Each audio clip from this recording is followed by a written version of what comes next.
Bir insan düşünün. Cömert, dürüst, namuslu, kimsenin iffetine göz dikmeyen birisi.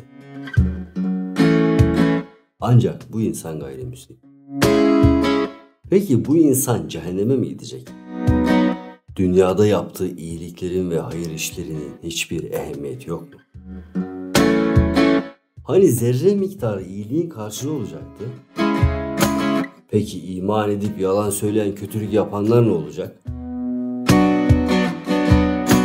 Bakın Allah Azze ve Celle Ali İmran suresi 75. ayet-i kerimesinde bu sorulara nasıl cevap veriyor? Bismillahirrahmanirrahim. Ehli kitaptan öylesi vardır ki ona yüklerle emaneti bıraksan onu sana geri öder. Yine onlardan öylesi vardır ki ona 1 dinar emanet etsen tepesine binmedikçe onu sana geri ödemez. Bunun nedeni şudur. Çünkü bunlar bizim için ümmilere karşı bir sorumluluk yoktur derler. Ve Allah'a karşı bile bile yalan söylerler.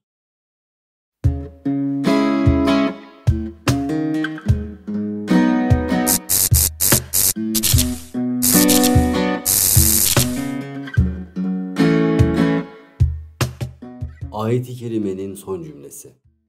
Bile bile yalan söylerler. Altı çizilmesi gereken konu. Çünkü onlar en başta Cenab-ı Hakk'ın varlığını ve Resul-i Kibriya Aleyhisselatü Vesselam Efendimizin peygamberliğini kabul etmezler. Nasıl yani? Dediğinizi duyar gibiyim. Şöyle izah etmeye çalışalım. Evet, ayet-i kerimede ehli kitaptan öylesi vardır ki ona yüklerle emaneti bıraksan onu sana geri öder ifadesinden anlaşıldığı üzere Müslümanlara örnek teşkil edebilecek hayatların varlığını bizlere işaret ediyor. Ancak bunu kendi nefsi emmareler için yaptıkları da atlanmaması gereken bir konu. Bu konu tabii ki sadece kafirler için değil, Müslümanlar için de geçerli. Allah'ın rızasında olmadığı bir amelden Müslüman da fayda görmez. Bu yüzden bu hususta Müslümanların uyanık olması gerekmektedir. Allah adildir ve adaleti her iki dünyayı da kapsar.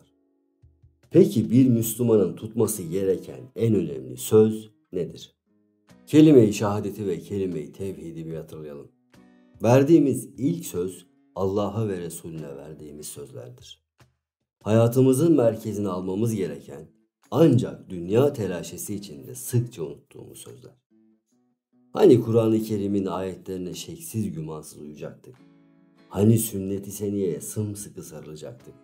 Hani nefsimize karşı cihad edip kötülüğün karşısında iyiliğin yanında olacaktık? Eskilerin tabiriyle amentümüz bu değil miydi? Söz niçin verilir? Kime sorsak cevap belli.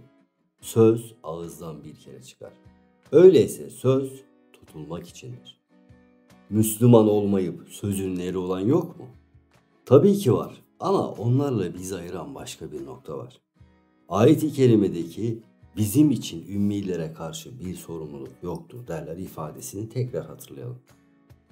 Ümmiden kasıtla bunlar cahildir, ellerinde hiçbir imkan yoktur, güçleri kudretleri de yoktur, İstediğimizi yaptırırız derler. Hayır, celallenmeye hiç gerek yok. Gerçek bir Müslüman tüm bunlara rağmen her şey tersine dönüp Allah'ın izniyle imkanlar eline geçtiğinde kafire karşı dahi dürüst ve mert davranabilendir. Küfüre karşı hakikati beyan edendir. İşte ehli imanla küffarın arasındaki fark budur. İmansız vicdan olmaz.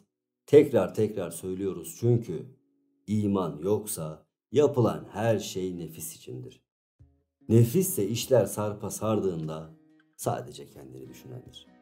Sanki her Müslüman anlattığınız gibi. Diyenlerse elbette haklılar. Kendi menfaatini ön planda tutan, başkalarının hakkını yiyen insanlar Allah'ın adaletinden payına düşeni alacaklar. Ama onlar için ebedi bir cehennem var diyemeyiz. Çünkü bir insan için en büyük yalan Allah'a ve Resulüne karşı söylenen yalandır. Fakat şunu asla unutmayın. Eskiler hep der ya, Allah imanla yaşayıp imanla göçmeyi nasip etsin diye. Müslüman öleceğimizin bir garantisi yok. Nasıl yani? Eğer insan İslam'a uygun yaşamazsa, yani sözünü tutmazsa, iman hakikatinden uzaklaşmaya başlar.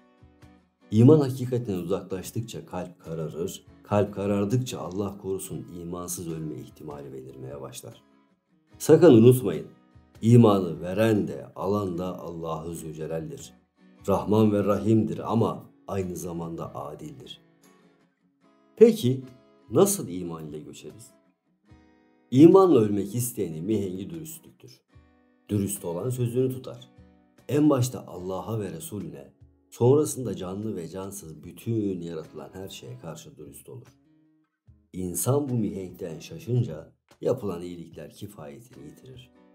Müslüman öleceğimizi bilmediğimizden kendi adımıza cennet ya da cehennem konusunda bir beyanatta bulunamayız ama ehli küffarın gideceği yer ne yazık ki bellidir. İşin hakikatine gelince, eğer iman dairesinde kalmak ve o dairenin merkezine ulaşmak istiyorsan dürüst ol. Ama en başta kendine değil, Allah'a karşı dürüst ol. Kalın sağlıcakla.